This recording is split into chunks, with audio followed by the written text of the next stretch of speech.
देवकी नंदन कर्तुम अकर्तुम अन्यथा कर्तुम समर्थ भगवान द्वारिकाधीशना चरणમાં વંદન।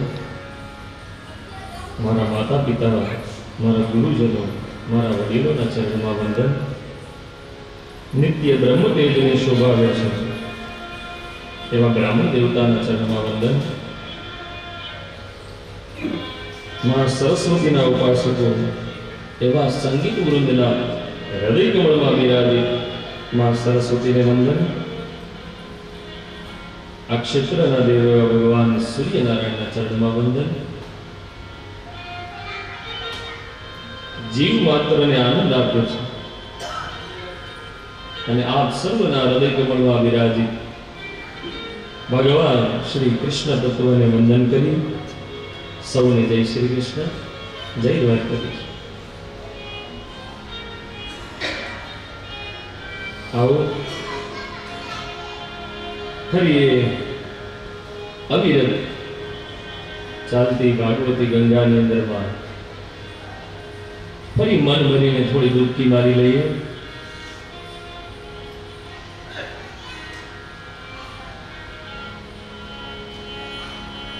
जयति जगति माया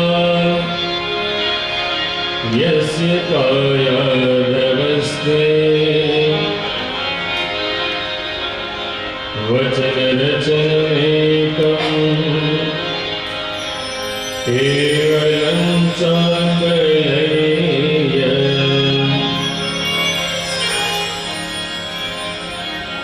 ध्रुवपदमपि यातो यत्कृपातो ध्रुवोऽयम्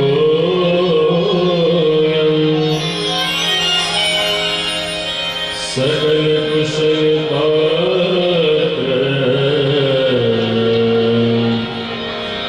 ब्रह्मपुत्रं नतास्मि।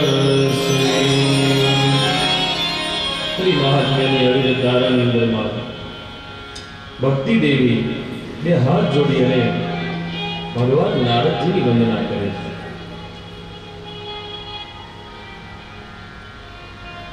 ભગવાન શબ્દ એટલા માટે વાપર્યો છે કારણ કે નારાયણના જ અવતાર છે નારદજી। ઘણી બધી વાર નારદ શબ્દનો ઉપયોગ આપણે અયોગ્ય જગ્યાએ કરીએ છીએ। બે વ્યક્તિની વચ્ચે કોઈ ત્રીજા વ્યક્તિ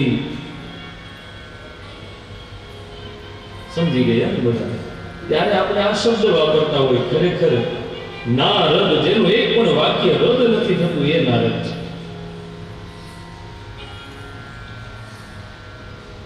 એ કોઈનો ઝઘડો નહોતો કરાવતા, એ જીવન સુધારવા માટે પોતાની વાણીનો ઉપયોગ કરતા હતા। એટલે નારદજીને ક્યારેય એ સંબોધન ન આપવું જોઈએ, લોક કલ્યાણ માટે થઈ અને વિચરણ કરતા હતા। એટલે મેં ભગવાન શબ્દ વાપર્યો। ભગવાન નારદજીની વંદના કરી છે। કહે છે મારા બંને જ્ઞાન અને વૈરાગ્ય આ પુત્રોને ફરી નવયુવાની પ્રાપ્ત થાય એવી કૃપા કરો। અને નારદજી કહે છે સત્યાગ્નિ બોધે વૈરાગ્યો સાધકો કલો કેવલા ભક્તિ બ્રહ્મ સાજ્યકારિણી। હે દેવી, સતયુગ, ત્રેતાયુગ અને દ્વાપર યુગની અંદરમાં ભક્તિ, જ્ઞાન અને વૈરાગ્ય એ ત્રણેય મુક્તિના કારણો હતા, મુક્તિના સાધનો હતા।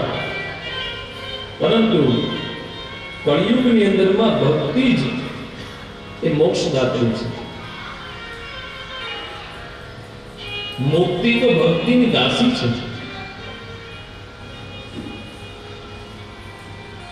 ભગવાને તમને પોતાના સ્વરૂપમાંથી જ પ્રગટ કર્યા છે। મુક્તિને તમારી દાસી તરીકે અર્પણ કરી હતી, પરંતુ કાળયોગી કરી અને મુક્તિ જતા રહ્યા છે. પણ જ્યારે જ્યારે તમે બોલાવો છો ત્યારે આવે છે અને ફરી જતા રહે છે.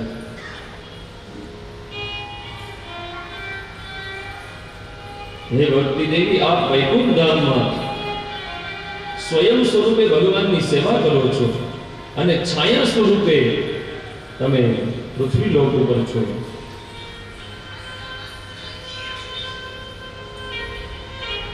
કળિયુગની અંદરમાં મુક્તિ ક્ષીણ થઈ એટલે ભક્તિ દેવી તમારી આજ્ઞાથી જ વૈકુંઠમાં જતી રહી.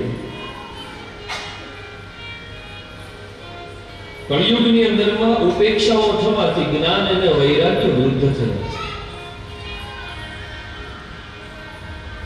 આજે લોકો ભક્તિ કરતા હોય ને એનું પણ અભિમાન છે. ખૂબ જ્ઞાન આવી જાય તો એ ભગવાનનો પ્રસાદ માનવો જોઈએ. જ્ઞાનનું પણ અભિમાન આવે, ઘણાને વૈરાગ્યનું અભિમાન આવે. ખરેખર વૈરાગ્ય આવી જાય પછી કઈ ન આવવું જોઈએ, પણ છતાંય કઈક વસ્તુ છોડી દીધી હોય ને એનું અભિમાન કરતા હોય.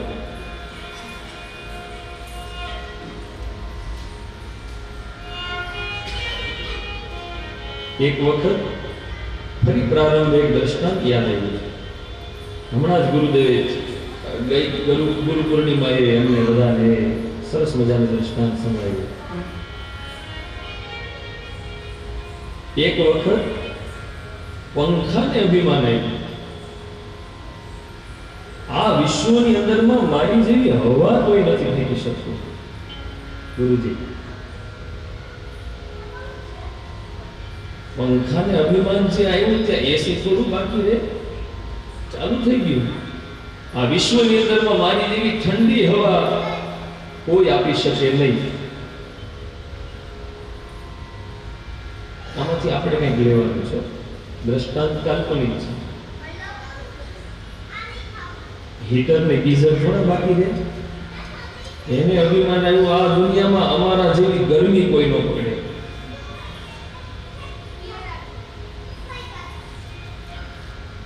ફોક્સ તો બાકી રહી જાય.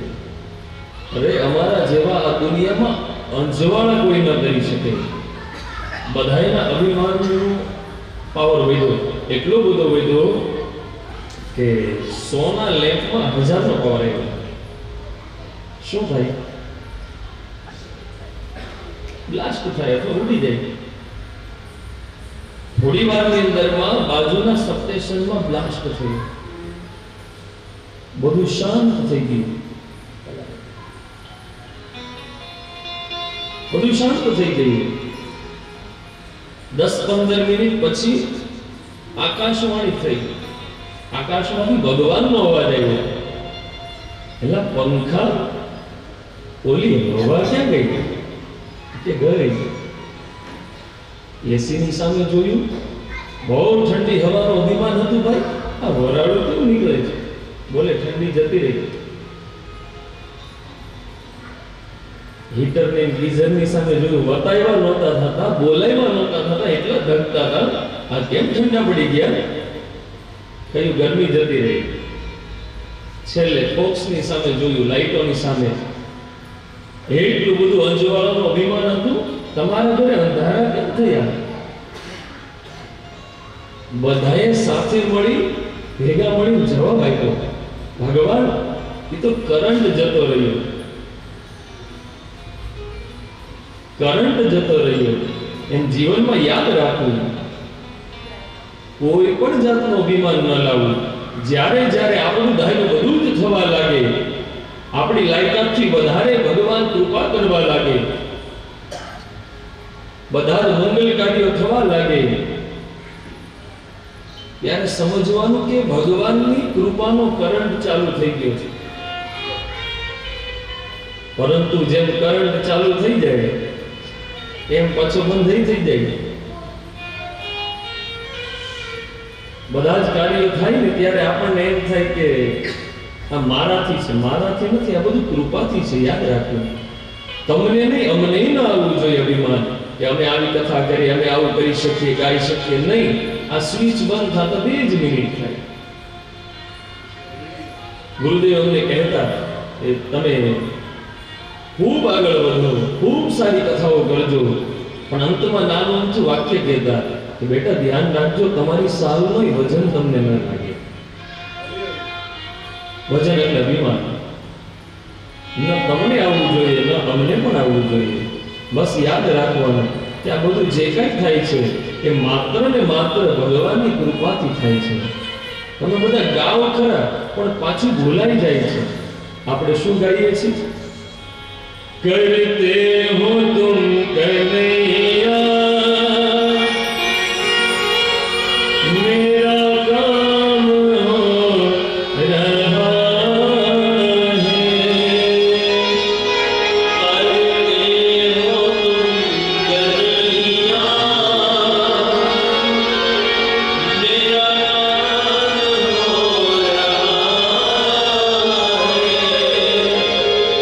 મેરા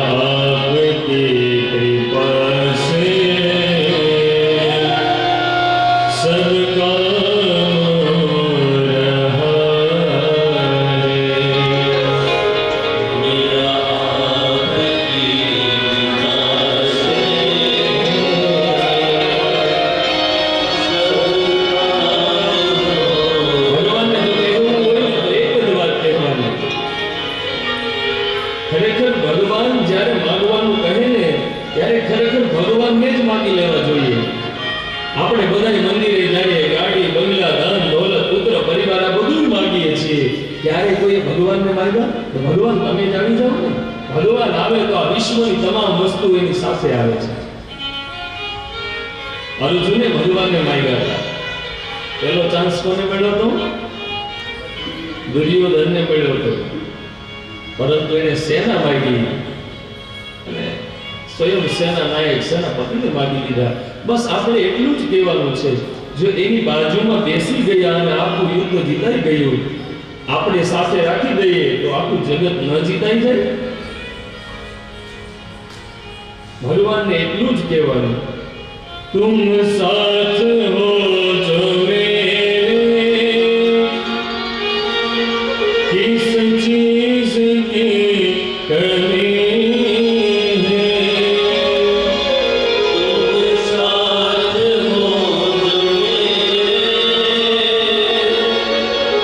किस चीज की कमी है, किसी और चीज की अब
ઘરે બધા મનુષ્યના હૃદયમાં તમારી સ્થાપના કરીશ.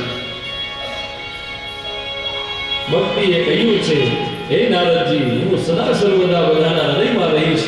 હું તમને અને કોઈને છોડીને ક્યારે નહીં જાઉં. પછી તો વેદ વેદાંત ઘોષૈશ્ચ ગીતા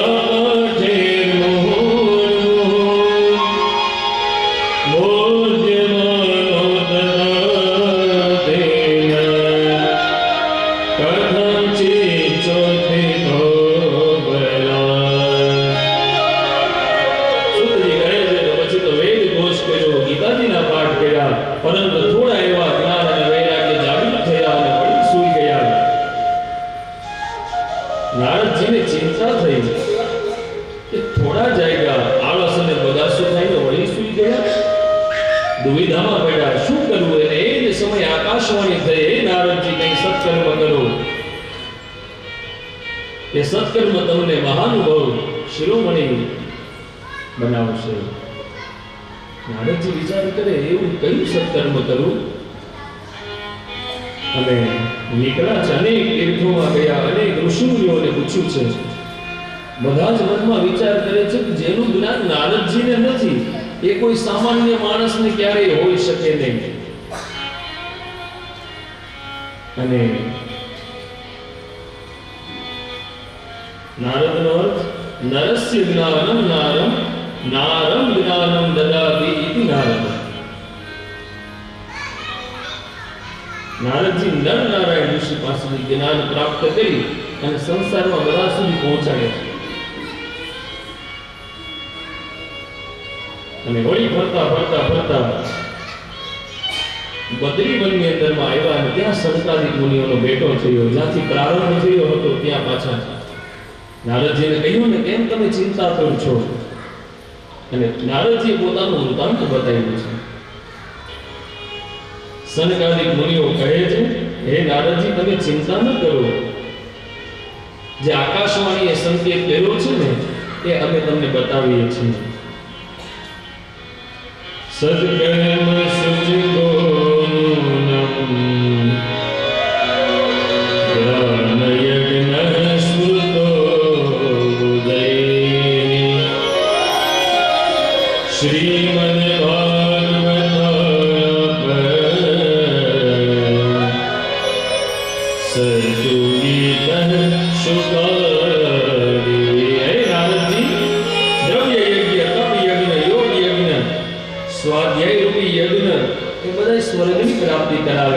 પરંતુ શ્રીમદ ભાગવત જ્ઞાન યજ્ઞ કરવાથી જ્ઞાન અને વૈરાગ્યની અંદરમાં બળ આવશે, તેજ આવશે અને બધું જ કષ્ટ દૂર થશે. નારદજી કહે છે કે હે મહામુનિ, હે સનકાદિક મુનિઓ, જે કામ વેદ પાઠ કરવાથી પણ ન થયું, ગીતાજીના પાઠ કરવાથી પણ ન થયું, એ આનાથી કેવી રીતે શક્ય બનશે? સનકાદિક મુનિઓ કહે છે, વેદોપનિષદામ સારા દાતા ભાગવતી કથા. સમજાવે છે કે કોઈ પણ વૃક્ષની અંદરમાં ફળ મીઠું હોય તો ઝાડ મીઠું હોય એવું જરૂરી થોડું છે. એક તો ગંગા દ્વાર, કારણ કે ગંગાજીનું ઉદ્ભવ સ્થાન ભલે ત્યાંથી આવ્યા પણ એનું દ્વાર છે. બીજું હરિદ્વાર. હરિદ્વાર શું કામ? તો કે ત્યાંથી હરિ સુધી જવાનો રસ્તો છે, બદ્રીનાથ. બીજું હજી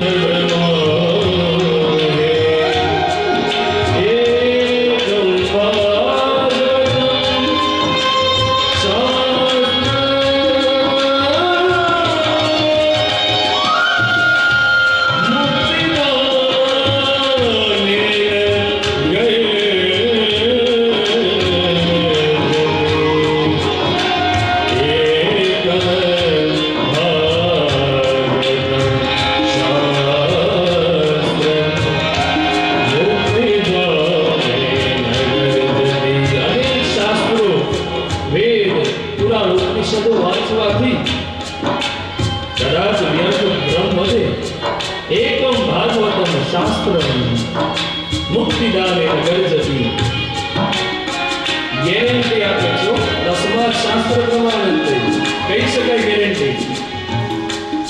સારો મોબાઈલ, એસી, કુલર એ કઈ પણ વસ્તુ લાવો તેમાં વોરંટી આવે, ગેરંટી આવતી નથી.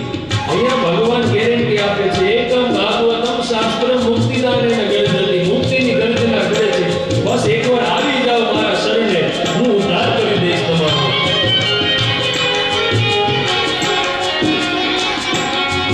અશ્વમેઘ સહસ્રાર્યામ મે શતાંચ સુત સહસ્ર કથાયાચ કલાનિ સોરસી. અનેક અશ્વમેઘ યજ્ઞો, સેંકડો વાજપેયી યજ્ઞો પણ શ્રીમદ ભાગવતની કથાના 16મા ભાગના તોલે પણ નથી આવી શકતા.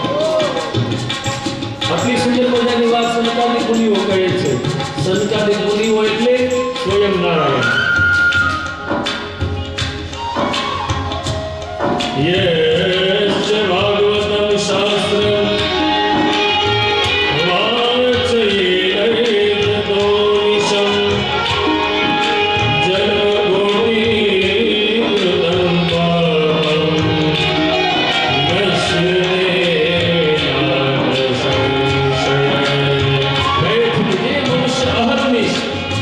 પાપમ શાસ્ત્રનો મહાપુરુષનો પાઠ કરે, અર્થ સહિત જો પાઠ કરે તો કરોડો જન્મના એ પાપમાંથી મુક્ત થઈ જાય છે. એમાં કોઈ શંકા કે સંશય ના રાખો. વિચાર તો કરો, આજે તમને બધાને કેવું સૌભાગ્ય મળ્યું છે. બગાસું ખાતા હોય, પટાસ મુખમાં આવે ને એવો આજે વ્યાસ સાહેબે બધાને અવસર આપ્યો છે. યાદ રાખજો, આમાંથી એક પણ મિનિટ, એક ક્ષણ પણ વ્યર્થ ન જાય ને. આટલા સુંદર મજાના શ્લોકો બોલી બોલીને અમારું હૃદય ધરાવતું નથી, અમને બોલ્યા જ કરીએ. ઘણીવાર દાદા કે ઘડિયાળ સામે હું કોઈ ચોથી જન્મ કાલ કરશું, અને આટલા શ્લોકોમાંથી ક્યાંય માનસર નથી કરવાની. મહાત્મ્ય કેટલું સુંદર મજાનું છે ભગવાનનું, કે સતત ને સતત એક એક શ્લોકમાં એ ભગવાનનું મહત્વ સમજાવતા જ જાય છે. અંતકાલે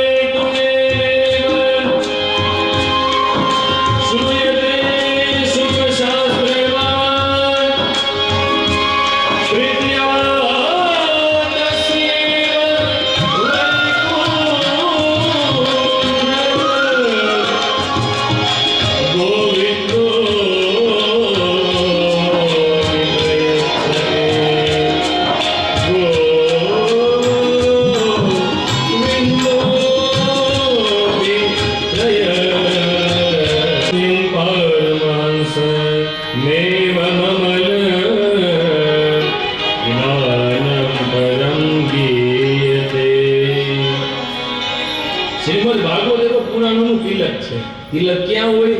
મસ્તક પર હોય. યદ વૈષ્ણવાનામ ધનમ, વૈષ્ણવોનું એ ધન છે. જે માનવ શ્રદ્ધા અને ભક્તિ પૂર્વક આનું શ્રવણ કરે, મનન કરે, પઠન કરે, એ તમામ બંધનોમાંથી મુક્ત થઈ તમ નમામિ હરિ પરમ, ભગવાનના પરમ ધામમાં પધારે છે.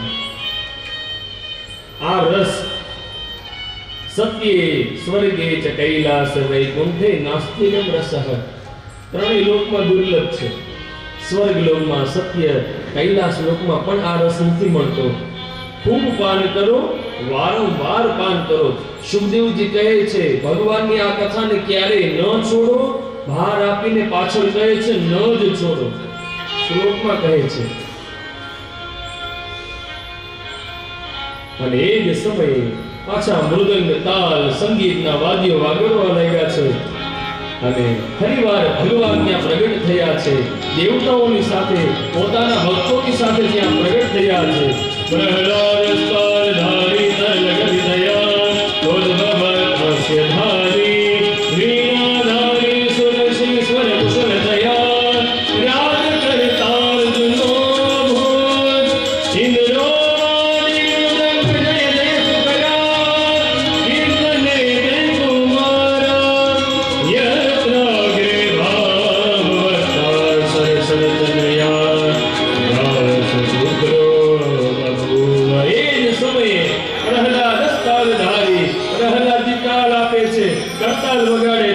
ઉદ્ધવજી જાંજ વગાડે છે, નારદજી વીણા વગાડે, અર્જુન અલગ અલગ રાગો કરવા લાગ્યા છે, ઇન્દ્ર મૃદંગ વગાડે, શંકર મહારાજ અંગી ભંગીના નૃત્ય કરે છે. ભક્તિ અને જ્ઞાન વૈરાગ્ય બધા નાચવા લાગ્યા છે. ભગવાન પ્રસન્ન થયા અને બધા જ લોકો, બધા જ ભક્તો ભગવાન પાસે માંગે છે. ભગવાન કહે છે હું પ્રસન્ન થયા, વરદાન માંગો. બધા લોકો કહે છે કે ભગવાન બસ આપવું હોય તો એક જ વરદાન આપો કે જ્યારે જ્યારે જે જગ્યાએ ભગવાન ભાગવતજીની આ કથા થાય ત્યાં સદૈવ તમે પધારશો. અને ભગવાન તથાસ્તુ કહી અને ત્યાંથી અંતર્ધ્યાન થયા છે. બોલે કૃષ્ણ કનૈયા.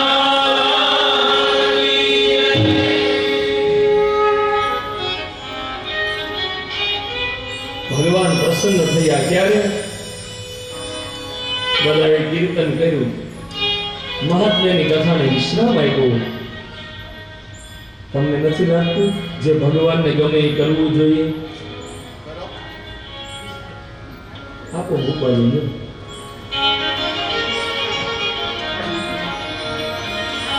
પણ હળવા થઈ જાય બધા. મને ખબર હોય આ બધા બેઠા હોય ને એ 1.5 કલાક બેસીને એટલે પગમાં કંઈક વાઇબ્રેશન થતું હોય, એમ વાઇબ્રેટ થતા હોય તો થોડું ઊભો થાવ, થોડો આનંદ કરી લઉં. દ્વારિકાનો નાથ મારો રાજા છે.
આટલો આનંદ કર્યો, તો જેના માટે કર્યો એની જયમાં અવાજ તો આવ્યો જ નહીં. બોલો,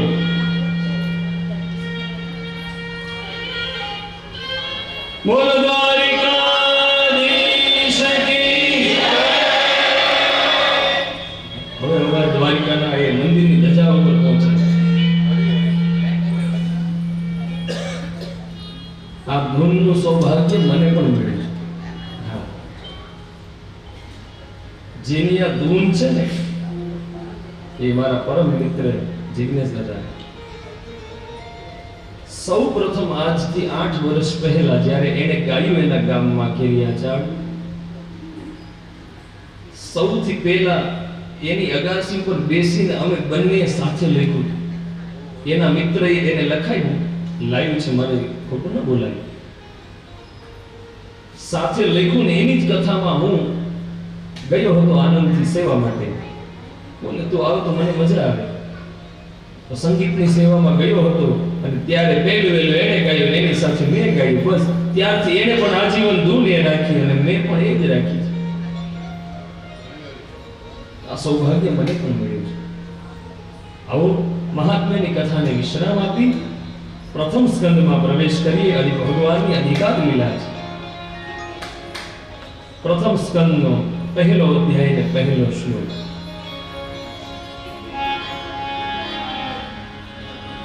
જન્માદ્યસ્ય યતોન્મયાत् વિતરત તેમે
સુંદર મજાની એ સત્યની વંદના અહીંયા કરવામાં આવી. આ શ્લોક ઉપર અનેક વ્યાખ્યાઓ થઈ છે. પૂજ્ય ડોંગરેજી મહારાજે અનેક વ્યાખ્યાઓ કરી છે. કૃષ્ણ શંકર દાદા એને 100 થી વધારે વ્યાખ્યાઓ કરી છે. શંકરાચાર્યજી, વલ્ભાચાર્યજીએ અનેક ટીકાઓ લખી છે. ટીકાઓ એટલે આપણે ગામની કરી નહીં હો. ટીકા એટલે વ્યાખ્યા. અનેક અર્થો લખ્યા છે.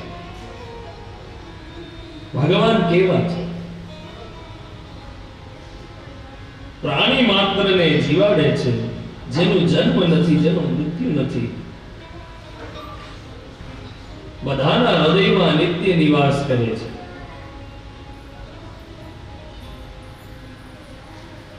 બધાને તેજ આપે છે.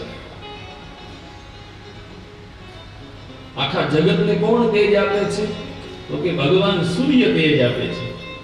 ચંદ્ર સૂર્ય પાસેથી તેજ લે છે. તો ભગવાન સૂર્ય, તો કે એ જેની પાસેથી તેજ લે છે ને એની વંદના છે. એ કોણ છે? તો કે એ ભગવાન સત્ય છે.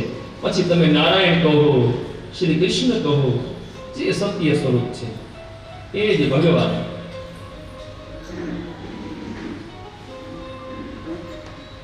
બધાને જલ આપે છે. તેજો વારી, વારી એટલે જલ, મૃદામ એટલે માટી. વિનિમયો યત્ર ત્રિસર્ગો મૃષા. સુંદર મજાની પૃથ્વી ભગવાને પોતાના સ્વરૂપમાંથી બનાવી છે. 3 ભાગનું જળ છે, છતાંય ઓગળે છે. નહીં તો માટી પીગળી જાય ને. છતાંય નથી પૃથ્વી ઓગળતી. શું કામ? તો કે ભગવાનના સ્વરૂપમાંથી બની છે.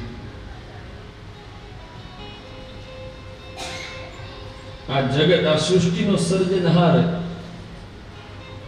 આટલી સુંદર મજાની સૃષ્ટિ બનાવી છે.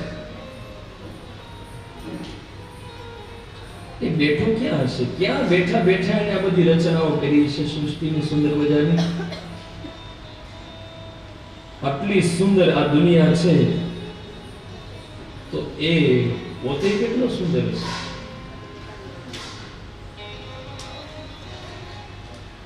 દૂધને ગરમ કરો તો એ બગડે નહીં. બીજું, તેમાંથી દહીં બનાવવામાં આવે તો 2-3 દિવસ એ ન બગડે. એમાંથી છાશ બનાવો તો 10 દિવસ એને કઈ ન થાય. એમાંથી માખણ એ ઘણા બધા દિવસો, અને ઘી એમાંથી બને, એને કઈ થતું નથી, ક્યારેય બગડતું નથી.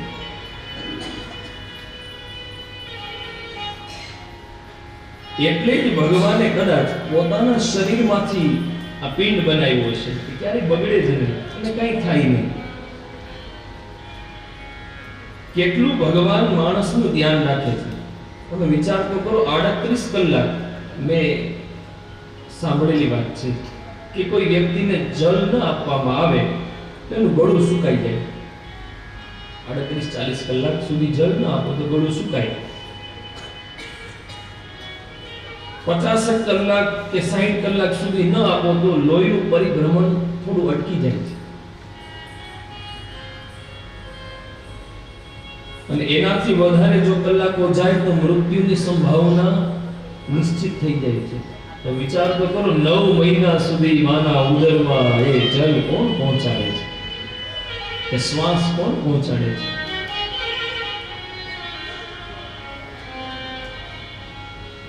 સૌથી પહેલા બીજ અંકુરિત થાય ને ત્યારે સૌ પ્રથમ હૃદય બને છે, ધડકન બને છે. જીવ માત્રને જલ, વાયુ આ બધું આપે છે. એ ભગવાન સત્ય છે. સત્ય નહીં, પરમ સત્ય છે. કદાચ જો અહીંયા કૃષ્ણમ પરમ ધીમહિ લખ્યું હોત તો કદાચ સત્યયુગ, ત્રેતા કે દ્વાપરમાં ઘટના ન બને, પણ કળિયુગમાં કદાચ બને કે કૃષ્ણ ભક્તો એમ કહે કે આ ગ્રંથ અમારો છે. કેટલી દીર્ઘ દ્રષ્ટિ હશે વ્યાસજીની. રામ પરમ ધીમહિ લખ્યું તો રામના અનુયાયી ભક્તો એમ કહે કે આ ગ્રંથ અમારો. શિવમ લખ્યું તો શિવ ભક્તો, શક્તિમ પરમ ધીમહિ લખ્યું તો દેવી ના ભક્તોને એમ થયું હોત. પણ અહીંયા લખ્યું છે સત્યમ પરમ ધીમહિ. જે સત્ય છે તો સત્ય તો બધાય છે, તો આ બધા જ લોકોનો ગ્રંથ છે. વિશ્વના કલ્યાણ માટે થઈ શ્રીમદ ભાગવત મહાપુરાણની રચના થઈ છે. અને આમાં તમે જો મહાભારતની પણ કથા આવે છે, રામ કથા પણ આવે છે, દેવી ચરિત્ર આવે છે, સતી ચરિત્ર, શિવ કથા પણ આવે છે, ભગવાન કૃષ્ણની પણ કથા આવે છે. બધાની કથા છે. એટલે સત્યમ પરમ ધીમહિ. ધીમહિ નો અર્થ થાય છે બુદ્ધિ. હે ભગવાન, અમારી બુદ્ધિ બધી બાજુ દોડે છે, ભ્રમિત થાય છે, એને સ્થિર કરો. આ જ વાત ગાયત્રી ચાલીસામાં પણ લખી છે. અક્ષર 24 પરમ પુનિતા ઇનમે બસે શાસ્ત્ર સુ. પરમાત્મા શબ્દ એનો સરવાળો આપ સૌ જાણો છો, એ કરો તો 24 જ થાય. 24 તત્વો છે.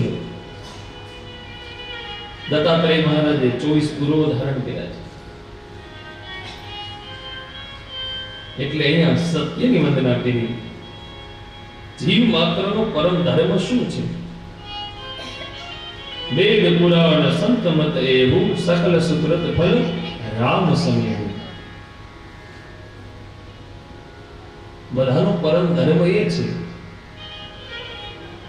કદાચ તમે ગમે એટલા વ્રત કરો, ઉપવાસ કરો, ભગવાનના નામ જપ કરો, યજ્ઞ કરો, સત્કર્મો કરો, કથાઓ સાંભળો, કથાઓ કરો, પરંતુ આ બધું કર્યા છતાં રામ સમેવું, જો ભગવાન સાથે પ્રેમ ન થાય તો બધું જ પરિશ્રમ બરોબર છે. આટલું કરવા છતાં પણ જો ઈશ્વર સાથે મિલન ન થાય, એની સાથે સ્નેહ ન બંધાય, તો પછી એ બધી મહેનત કર્યા બરોબર છે. પરમ ધર્મ એ છે કે ભગવાન સાથે પ્રેમ થવો જોઈએ. પણ ભગવાનની આ કથા મળે ત્યારે 6 શત્રુ છે માં મત્સર આ એક નીકળતું નથી. બાકી તો હજી વિકલ્પો મળી જાય છે. મત્સર એટલે ઓલું મચ્છરની વાત નથી કરતો, નકે એનો તો વિકલ્પ છે દાદા, હમણાં એક એટલે લઈ આવી. મત્સર એટલે મત અગ્રેસર, મારાથી આગળ કેમ થવાય. આ એક ઈર્ષાને લગતું આ તત્વ છે, મત અગ્રેસર, મત્સર. આ જીવનમાંથી નીકળી જાય ને એટલે ભગવાન બહુ દૂર નથી.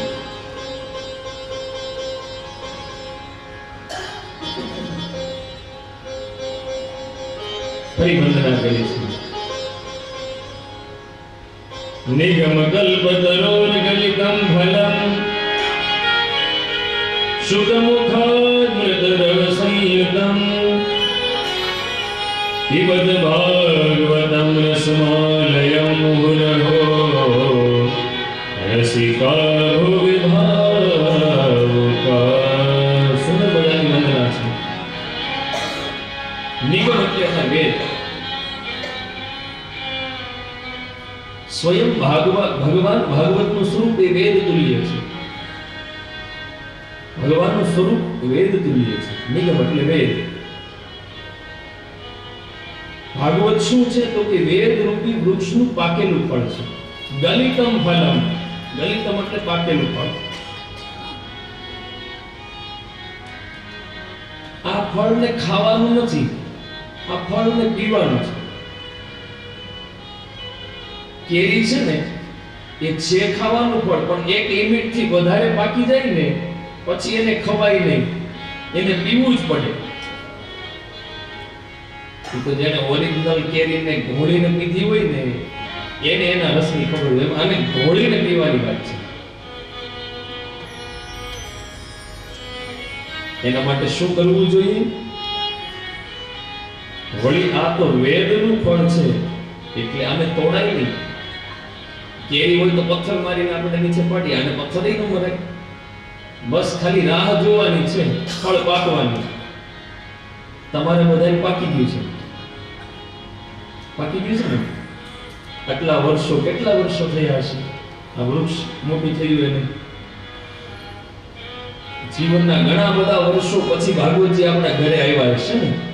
એટલે આ વૃક્ષ આજે વ્યાસ પરિવારમાં પાકી ગયું એનું ફળ, અને એ જ ફળ સ્વયં ભગવાન સ્વરૂપ અહીંયા એ પધાર્યા છે. યાદ રાખજો, એ ફળ તમને મળી ગયું છે, તમારી રાહનું ફળ છે. એટલે એની રાહ જોવી, અને આવ્યા પછી તો કે એને પીએ જ લેવું જોઈએ. પણ ક્યાંથી મેં સવારે પણ કહ્યું હતું, મમ કર્ણ રસાયન, કર્ણ દ્વારા એનું પાન કરવું. અને આપણું પાત્ર જો નીચે હશે તો એ રસ આપણા જીવનમાં મળી જશે. વૃક્ષની નીચે ઉભા રહો એટલે ફળ મળે. આ ફળ કેવું છે? મધુરાધિપતે અખિલમ મધુરમ. મીઠું ફળ છે. સ્વયં ભગવાન એની અંદરમાં બિરાજમાન છે. ક્યાં સુધી પીવાનું છે? પિબત ભાગવતમ રસમાલયમ. આલય એટલે આપણો લય થઈ જાય ને ત્યાં સુધી આ રસ પીવાનો છે. મુહુરહો રસિકા ભુવિ ભાવુકા. રસિક બની એના પ્રત્યે આમ લગાવ હોવો જોઈએ. રસિક બની મુહુરહો. મુહુરહોનો અર્થ થાય છે વારંવાર. એકવાર નહીં, વારંવાર પીવો. સવારે કહ્યું એમ પુનર્જન્મ ન વિદ્યતે, ફરીવાર જન્મ ન લેવો પડે. આ સત્સંગ એક જ એવી વસ્તુ છે, ભગવાનની કથા, કે જેમાં તૃપ્તિ પણ મળે છે અને તરસ પણ જાગે છે. કથા સાંભળવાથી હૃદયને તૃપ્તિ પણ મળે, વળી પાછી તૃષ્ણા પણ જાગે. હજી વધારે કંઈક ભગવાનના ગુણોની વાત સાંભળી.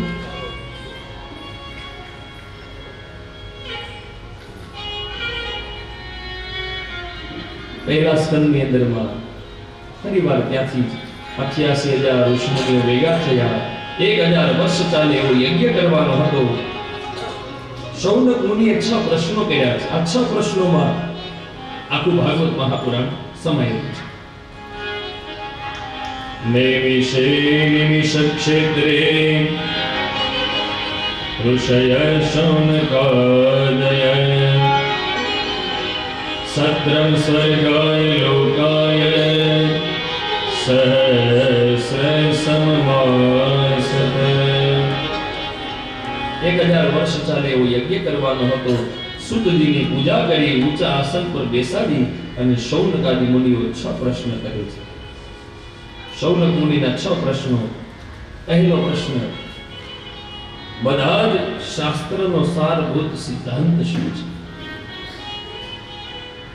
બીજો પ્રશ્ન કર્યો છે, સદા સર્વદા જીવનું કલ્યાણ શેમાં છે? આપણા કલ્યાણનો વિચાર આપણે ક્યારેય નથી કર્યો, પણ આ ઋષિ મુનિઓએ આપણા કલ્યાણનો વિચાર કર્યો છે. ઈશ્વરના શ્રેષ્ઠ ચરિત્રો અમને બતાવો. ભગવાન અવતાર ધારણ શું કામ કરે છે એ કહો. ભગવાને કયા અવતાર અને કેટલા અવતાર ધારણ કર્યા છે? અને અંતમાં કહ્યું કે ભગવાન જ્યારે સ્વધામ ગયા ત્યારે ધર્મ કોના શરણે ગયો? બસ આ 6 સવાલના જવાબ આપતા સુત મહાપુરાણી કહે છે, ખૂબ આનંદ થયો, મંગલમય પ્રશ્નો કર્યા છે, પરંતુ કથાની શરૂઆત કરતા પહેલા પોતાના ગુરુદેવની વંદના કરવી જોઈએ. એટલે ફરી સુતજી ગુરુ સુખદેવજીની વંદના કરે છે. કારણ કે જ્યારે પરીક્ષિત રાજાને સુખદેવજી કથા સંભળાવતા હતા ત્યારે સુતજી પણ ત્યાં હતા. જેના દ્વારા કથા મળી એટલે એના ગુરુ છે. યમ પ્રવ્રજંતમ રૂપેતમ પેતકૃત્યમ દ્વૈપાયનો વિરહ કાતર્યા જુહાવ પુત્રેતિ તન્મયતયા કર્મો વિનેદુ સ્તમ સર્વભૂત હૃદયમ મુનિમાનતોસ્મિ. સુખદેવજીને મનોમન નમસ્કાર કર્યા છે.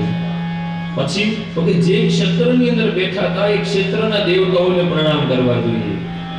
એટલે આપણે રોજ સૂર્યદેવની વંદના કરીએ છીએ. આમાં લખ્યું છે, આ કથા ક્યાં લખાણી હતી? તો કે હરિદ્વાર ક્ષેત્ર, નૈમિષારણ્ય ક્ષેત્રની. તેની આજુબાજુના દેવતાઓ કોણ હતા? આ શ્લોક બોલીને જ કથાનો પ્રારંભ કરવો જોઈએ. આવું કહે છે. નારાયણમ નમસ્કૃત્યમ નરમ ચૈવ નરોત્તમં દેવીં સરસ્વતીં વ્યાસં તતો જયમુદીરયે. સ્પષ્ટ લખ્યું છે. પહેલા અધ્યાય પ્રથમ સ્કંદના બીજા અધ્યાયના ચોથા શ્લોકમાં મનુષ્યમાં શ્રેષ્ઠ એવા ભગવાનના અવતાર નર નારાયણ, સરસ્વતી માતા અને વ્યાસજીની વંદના કરી અને પછી ભાગવતનો પ્રારંભ કરવો જોઈએ. તથા ક્યાં લખાણી છે? તો કે નૈમિષારણ્ય ક્ષેત્રમાં એક મહાપુરુષ પાસે સાંભળેલું છે.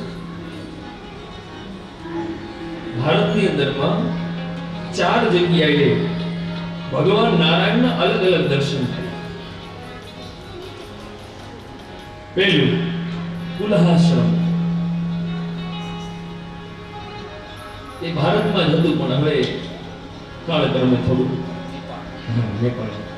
ભગવત કૃપાથી 2 વાર ત્યાં જવાનું સૌભાગ્ય મળ્યું છે. ત્યાં ગંડકી નદીમાંથી જે શાલિગ્રામ એ સ્વયં ભગવાન નારાયણ છે. ગંડકી નદીમાંથી જે પથ્થર, જે શાલિગ્રામ સ્વરૂપ છે એ ચક્ર તીર્થ કહેવામાં આવે છે. એ સ્વયં ભગવાન નારાયણ છે. બીજું બદ્રીનાથ, ત્યાં 2 પર્વત છે, નર અને નારાયણ. એ સ્વયં ભગવાન નારાયણ બિરાજિત છે. રાજસ્થાનમાં અજમેરથી આગળ એ પુષ્કર તીર્થ છે. ત્યાં સ્વયં સરોવર છે, એમાં જે જળ છે એ સ્વયં નારાયણ છે. અને અંતમાં લખનૌથી ઉપર નિમસાર એટલે કે નૈમિષારણ્યમાં રહેલા જેટલા વૃક્ષો છે સ્વયં નારાયણનું સ્વરૂપ છે. પરંતુ આ બધા માટે ભજન કરવું પડે. અને હંમેશા ભજન છે ને ભજનનો જ હોય. આપણે ભોજન કરીને વજન વધારી પણ ભજન કરીને વજન નથી વધારતા. ભોજનનું વજન વધે છે પણ ભજનનું વજન નથી વધતું. દોડવું બેમાં પડે છે. બહુ વજન વધી જાય એમાં દોડવું પડે, આમાંય દોડે. ભજનનું વજન વધે પછી દોડે, પણ કોણ દોડે તો કે પછી ભગવાન દોડે. નરસૈયાના ભજનનું વજન વધ્યું એટલે દોડ્યા છે. જલારામ બાપાના ભજનનું વજન વધ્યું એટલે દોડવું પડ્યું છે. સખુભાઈ માટે દોડ્યા, હીરાભાઈ માટે દોડ્યા. આમાં આપણે દોડવું પડે. ભોજનનું વજન વધે ત્યારે, અને ભજનનું વજન વધે એટલે કનૈયો દોડે છે. દ્રૌપદી માટે દોડ્યા છે. ભજન કરવાના ઘણા બધા રસ્તા છે.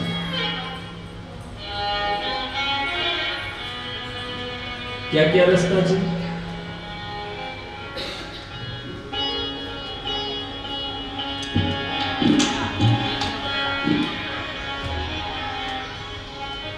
ખાલી એવું નથી કે ભગવાનની માળા ફેરવો, ભગવાનની પૂજા કરો તો જ ભજન થાય. वाणी का स्वर सुधार लो बस हो गया भजन, आदत बुरी सुधार लो बस हो गया भजन.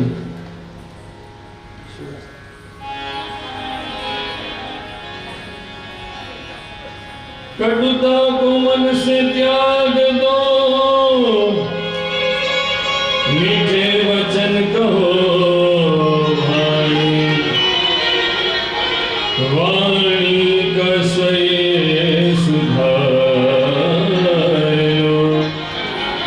बस हो गया भजन. कटुता को मन से त्याग दो, મનની કડવાશને દૂર કરી નાખો. હે દિવાળીનો સમય આવે અને બધાના ઘરે એ સાવરણી ઊંચી થાય દાદા, બધા ઝાડાઓ સાફ થાય. ઈ બધા ઝાડા સાફ કરો અને ઘર એવું રૂડું લાગે તો ક્યારેક મનના ઝાડા સાફ કરો તો જીવન મધુરું ન લાગે. ક્યારેક ઈ ઝાડા સાફ કરી નાખજો કે મોટા ભાઈ આમ કહી દીધું કાંઈ વાંધો નહીં, મોટો છે, દિવાળી એની ઝાડું સાફ કરી નાખો, આગળનું વર્ષ મંગલમય બની જશે. ક્યારેક નાના ભાઈ આમ કહી દીધું કાંઈ વાંધો નહીં, નાનો છે, મારા કરતા તો નાનો છે ને, ઝાડું સાફ કરી નાખો. જેઠાણી આમ કહી દીધું, દેરાણી આમ, દિવાળી આવે ઝાડા સાફ કરો, જીવન મધુર બની જશે. આ કરવાનું છે. કટુતા કો મન સે ત્યાગ દો, ભૂલી જવામાં મજા છે. મીઠે વચન કહો ભાઈ, રોજ કનૈયાને કયો છો. સવારમાં નથી કહેતા જીહવે વિવસ્વા મૃતમે દેવ ગોવિંદ દામો. અમારી વાણીમાં એવી મધુરતા આપો, જેની વાણી મીઠી એની ઘરે ઘરે ચિઠ્ઠી, જેની વાણી જેડી આખું જગત એનું વેડી. વાણીમાં મીઠાશ. મન કી તરંગ માર લો बस हो गया भजन, आदत बुरी सुधार लो बस हो गया भजन. मन की तरंग मार लो, बस मन ने जीती लो. જે મન જીતે ને પછી જગત જીતે. 11 ઇન્દ્રિયો અને મન આ બધું જીતાઈ જાય ને એટલે પછી બીજું કઈ કરવું ન પડે, આખું વિશ્વ જીતાઈ જાય. ભજનના ઘણા બધા રસ્તા છે, પરંતુ સમય ક્યાં રાહ જોવે છે એ ચાલુ જ રહે છે. એમ થાય થોડી હળવી ઘડિયાળ ચાલે તો થોડું કહી દઉં, ઈ પાછી વળતી નથી. અહીંયા 6:15 થઈ ગયા દાદા, 6:30 તો બધાને એમ નહીં, તો પછી એક્સ્ટ્રા ટાઈમ વર્કનું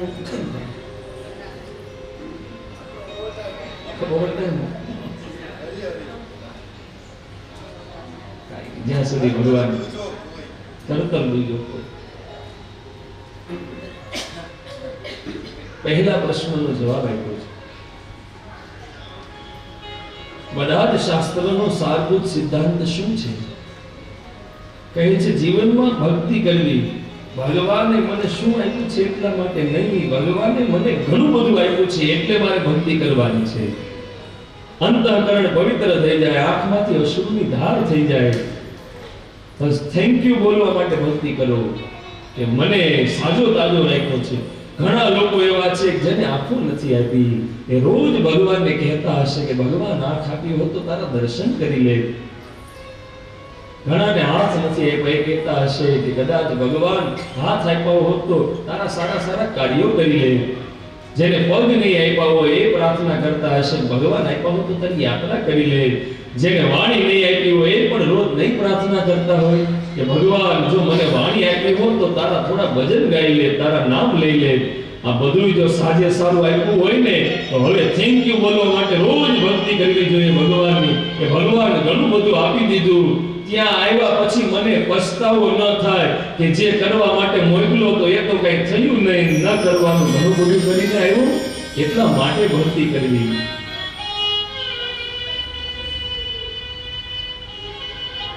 બીજા પ્રશ્નનો જવાબ સદા સર્વદા જીવનું કલ્યાણ સમાન છે.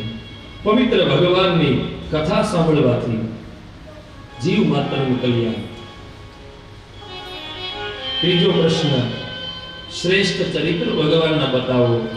કહે છે સંપૂર્ણ કથા સાંભળવાથી ભગવાનના શ્રેષ્ઠ ચરિત્રોની ઝાંખી થશે. આ સાંભળવાથી મન હૃદય શાંત થશે. ભગવાન અવતાર શું કામ ધારણ કરે છે? ગીતાજીમાં કહ્યું છે યદા યદા હિ ધર્મસ્ય ગ્લાનિર્ભવતિ ભારત અભ્યુત્થાનમ અધર્મસ્ય માનમ સૃજામ્યહમ પરિત્રાણાય સાધૂનાં વિનાશાય ચ દુષ્કૃતાં ધર્મ સંસ્થાપનાર્થાય સંભવામિ યુગે યુગે. યુગે યુગે હું જન્મ ધારણ કરું છું જ્યારે ધર્મની હાનિ થાય.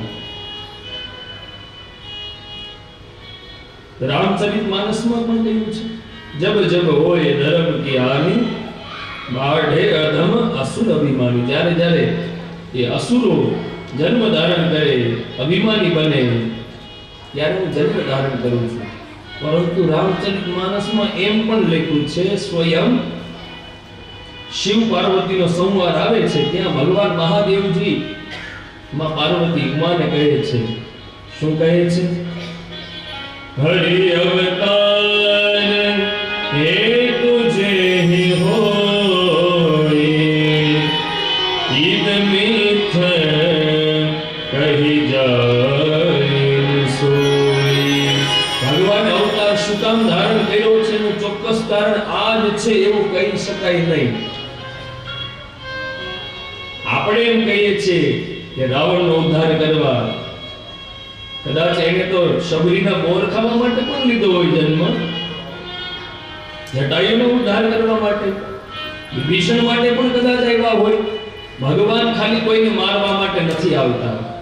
ભગવાનની ખાલી ભ્રુકુટી ફરે ને ત્યાં પ્રલય આવી જાય, અને આવું ન પડે અસુરોને એટેક એમને આવી જાય. ભગવાન શું કામ આવે છે? આવો થોડું તમને મજા આવે એવું સમજાવું. તમે પોતપોતાનું જે ગામ હોય, મૂળ ગામ, વતન પોતાનું, અત્યારે જ્યાં જ્યાં જે કઈ કર્મથી સ્થાપિત થયા હોય ત્યાં રહેતા હોય, પણ વર્ષે એકવાર આપણે આપણા વતન જઈએ અથવા કોઈ પ્રાસંગિક અનુસંધાને જઈએ, લગ્ન પ્રસંગ હોય તો એ સમયે તમે જાઓ તો તમે શું કરો? પેલા તમારા જૂના ઘરે જાઓ તો તમે શું કરો? ડાયરેક્ટ ગાડલું પાથરીને સૂઈ જાઓ? હે? પેલા કંઈક કરો ને, એની સાફ સફાઈ કરો. તમે સાફ સફાઈ કરવા ગયા હતા કે નહીં? અમે તો દિવાળી હતી એટલે ગયા હતા, અમે તો લગ્નનો પ્રસંગ હતો એટલે ગયા હતા. પણ તમે કોઈના લગ્ન પ્રસંગમાં ગયા છો પણ પછી મનમાં વિચાર કર્યો હવે આવ્યો જ છું તો ઘર પણ સાફ કરતો જાઉં. એમ ભગવાન આવે છે વિદુરજીની ભાજી ખાવા માટે, ગોપીઓના ઘરે માખણની ચોરી કરવા માટે, અનેક ભક્તોના માટે ભગવાન આવે છે, પણ આવે એટલે પછી વિચાર કરે, આજુબાજુમાં દ્રષ્ટિ કરે કે લાવ ને કઈ કચરો જમા થઈ ગયો છે, આવ્યો છું તો સાફ કરતો જાવ, એટલે અસુરોને મારતા જાય છે. આમાં લખ્યું સ્પષ્ટ, હરિ અવતાર હેતુ જે હોય એ વ્યક્તમ કહી જાય છે. ચોક્કસ આ અવતાર કારણ આના માટે જ છે એવું ન કહી શકાય. ભગવાનના કુલ કેટલા અવતાર છે ને ક્યાં ક્યાં? કુલ 24 અવતારની કથા બતાવી. પહેલો સનક સનંદન સનાતન સનત કુમાર, બીજો અવતાર ભગવાનનો વરાહ અવતાર, ત્રીજો નારદજી સ્વયં ભગવાનનો અવતાર, ચોથો અવતાર નર નારાયણ, પાંચમો કપિલ ભગવાન, છઠ્ઠો અવતાર દત્તાત્રેય, સાતમો અવતાર યજ્ઞ નારાયણ, આઠમો ઋષભદેવજી, નવમો અવતાર પૃથ્વીરાજા, દસમો અવતાર મત્સ્ય સ્વરૂપે મત્સ્ય અવતાર, 11મો કશ્યપ અવતાર, 12મો ધન્વંતરી અવતાર, 13મો મોહિની અવતાર, 14મો નૃસિંહ અવતાર, 15મો અવતાર ભગવાનનો વામન રૂપ ધારણ કર્યું, 16મો પરશુરામ અવતાર, 17મો વ્યાસ સ્વરૂપે ભગવાન પ્રગટ થયા, 18મો રામ અવતાર, 19મો બલરામ અવતાર, 20મો સ્વયં ભગવાન શ્રી કૃષ્ણ, 21મો બુદ્ધાવતાર, 22મો એ કળિયુગના અંતે ઉત્તર પ્રદેશમાં વિષ્ણુએશા બ્રાહ્મણને ત્યાં સંબલપુરની અંદરમાં ભગવાન કલ્કી અવતાર ધારણ કરશે. આમ 22 થયા. ધર્મ અને મનુને સાથે લઈને ભગવાનના 24 અવતારોની કથા બતાવી. અંતમાં છઠ્ઠા પ્રશ્નનો જવાબ, ભગવાન જ્યારે સ્વધામ ગયા ત્યારે ધર્મ કોના શરણે ગયો? ધર્મ એ ભગવાનના શરણે ગયો, અને ભગવાનના શરણે જવાથી જ આપણું કલ્યાણ થાય. પછી તો વ્યાસજીને અસંતોષ થયો હતો. 17 પુરાણની રચના કરી, અંતમાં મહાભારતની પણ રચના કરી. સુખજી કહે છે શૌનકાદી મુનિઓને, વેદોની રચના કરી, ઉપનિષદ, પુરાણ, મહાભારત, છતાં પણ હૃદયમાં હજી સંતોષ ન હતો. ખિન્ન મનથી વિચાર કરતા હતા. એ જ સમયે વ્યાસ આશ્રમ શમ્યાપ્રાશ એની અંદરમાં નારદજી આવે છે. નારદજી કહે છે કે તમે જે કાર્ય કરવાના હતા એ પૂર્ણ થયું હોય એવું લાગતું નથી. વ્યાસજી કહે છે કે અનેક પુરાણોની રચના કરી પણ હજી મનને શાંતિ નથી મળતી. અને એ જ સમયે નારદજી કહે છે કે તમે ભગવાનના લીલા ચરિત્રોનું ગાન નથી કર્યું. એ જ સમયે પોતાના પૂર્વજન્મની કથા કહે છે. પોતાના પૂર્વજન્મનો વૃત્તાંત સંભળાવી અને ત્યાંથી વિદાય લઈ કહે છે કે સુંદર મજાના ભગવાનના લીલા ચરિત્રોની કથા કરો. બ્રહ્મ નદી સરસ્વતીના એ પશ્ચિમ કાંઠે શમ્યાપ્રાશ આશ્રમની અંદરમાં વ્યાસજી બેઠા છે. આજુબાજુમાં બદ્રીવન એટલે બોરડીનું વન છે. ચતુશ્લોકી ભાગવતનો વિસ્તાર કર્યો છે. એકાગ્ર મન ચિત્ત સ્થિર કરી લખવાનું હતું, એટલે લેખન કાર્ય માટે બધાની વંદના કરી, પણ અંતમાં ભગવાન ગણપતિ બાપાને યાદ કર્યા છે. ભગવાન ગણપતિ બાપા કહે છે કે હું લખું ખરા, પણ જ્યાં તમારી વાણી અટકશે ત્યાં મારું લેખન અટકશે. નિત્ય સંધ્યા ઉપાસના કરવી હોય એટલે એ સમયે થોડો વિસ્તાર વાળો શ્લોક મૂકી દે, એટલે ગણપતિ બાપા એનો વિસ્તાર કરે, ત્યાં વળી સંધ્યા નિત્ય કર્મ કરીને આવી જાય. આમ કરતા કરતા 18,000 શ્લોકનું એ દિવ્ય ગ્રંથ શ્રીમદ ભાગવત મહાપુરાણની રચના થઈ. એકવાર જય જયકાર કરીએ, બોલે ભાગવત ભગવાન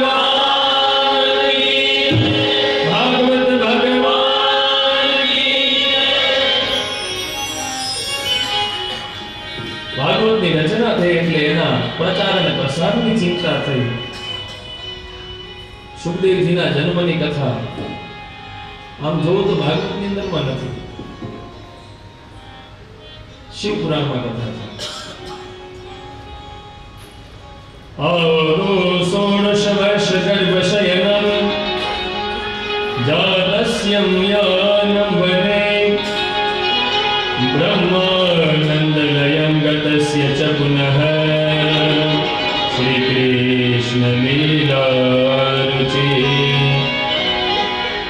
अग्रे व्यासवनाशनादिमहता सिंहासने संस्थितिः श्रीमद्व्याससुतस्य तस्य चरिते किं किं विलोकोत्तरम् अरुणि देवी અને વ્યાસજી દ્વારા એને ત્યાં ભગવાન સ્વયં શુક શિવમ સુખદેવ અવતારે એને ભગવાન પ્રગટ થયા છે જન્મની સાથે જતા રહ્યા છે જંગલમાં હે પુત્ર કરતા કરતા વ્યાસજી પાછળ દોડ્યા છે હવે આ ભાગવતનો પ્રચાર અને પ્રસાર કોણ કરશે વળી મનમાં સુખદેવજી યાદ આવ્યા છે પોતાના બે શિષ્યોને જંગલમાં મોકલ્યા છે ઉચ્ચ સ્વરે સુંદર મજાના ભાગવતના એ શ્લોકોનું ગાન કરે છે બરાપીણમ નટવરવપુઃ કર્ણયો કર્ણિકારમ બિભ્રદ્વાસઃ કનકકપિશઃ વૈજયન્તીં ચ માલાં રંધ્રોન્મયોદરસુદયા પૂર્યર્ગોપરવૃંદે વૃંદારણ્યં સ્વપદરમણ સંગીત કીર્તિ જ્યાં શ્લોક કાવ્ય અંદરમાં સંભળાવો સુંદર મજાના ભગવાનના સ્વરૂપનું વર્ણન હતું સુખદેવજી નથી ઓહો આટલું સુંદર મજાનું વર્ણન ભગવાનનું ત્યાં રૂપનું વર્ણન થયું તુરંત બીજો શ્લોક કાનમાં પડે એ ભગવાનના સ્વભાવનું વર્ણન હતું અહો બકીયં સ્તનપારકૂટં જીગા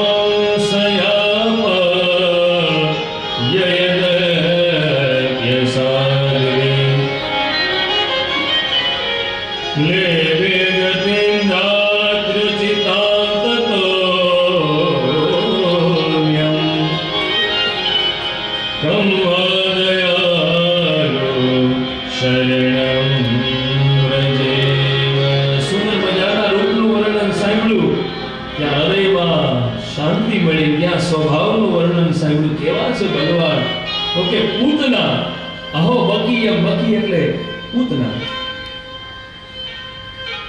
એ માં બનીને મારવા આવી છતાંય ભગવાને એનો ઉદ્ધાર કર્યો કેવો તો કે જેવો દેવકીનો ઉદ્ધાર જે સ્થાન આપ્યું માં દેવકીને એ જ નિજ સ્થાન પૂતનાને આપ્યું છે આટલા ભગવાનનો સુંદર સ્વભાવ અને આવ્યા છે આ શ્લોક મને પણ બતાવો ને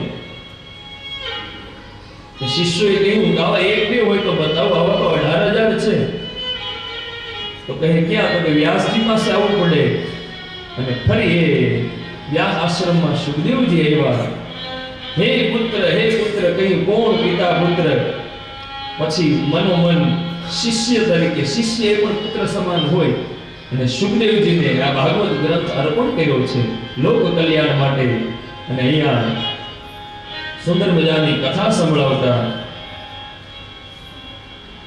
સુતજી શૌનકાદી મુનિઓને મહાભારતની કથા કહે છે આવો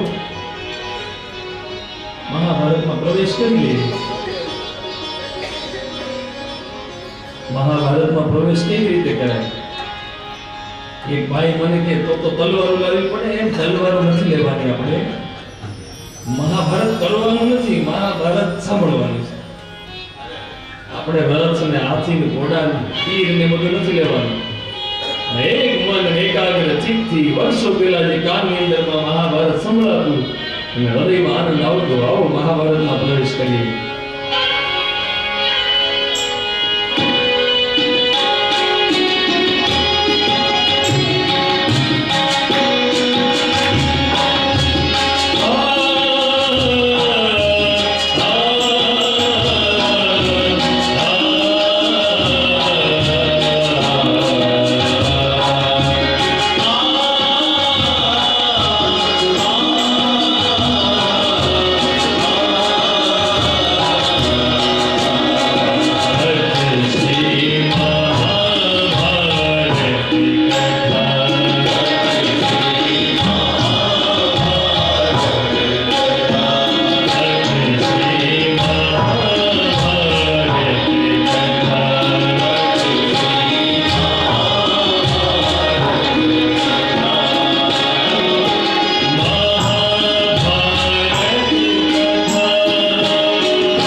હવે સુંદર મજાના મહાભારતની અંદરમાં પ્રવેશ કર્યો. આજની કથાને અહીંયા વિશ્રામ આપીએ. આવતીકાલે સવારે ફરી મહાભારતમાં મંગલ પ્રવેશ કરીશું, કારણ કે સમયને પણ યોગ્ય માન આપવું જોઈએ. સૂર્યાસ્ત થયો, બધાના ઉદરમાં પણ અવાજ આવતો હોય. હવે સ્વરને વિરામ આપીએ. આવો 2 મિનિટ માટે ભગવાનનું નામ લઈએ. સારું છે એટલે સારું જ રાખો. શ્રી કૃષ્ણ ગોવિંદ હરે મુરારી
ભગવાનના શ્રી ચરણમાં અર્પણ કરી મારી વાણીને વિરામ આપું. મારા માતા પિતા, મારા ગુરુજનો બધાના હૃદય કમળમાં વિરાજી ભગવાનને વંદન કરી સૌને જય શ્રી કૃષ્ણ, જય દ્વારકાધીશ. આવો આપણા મુખ્ય યજમાન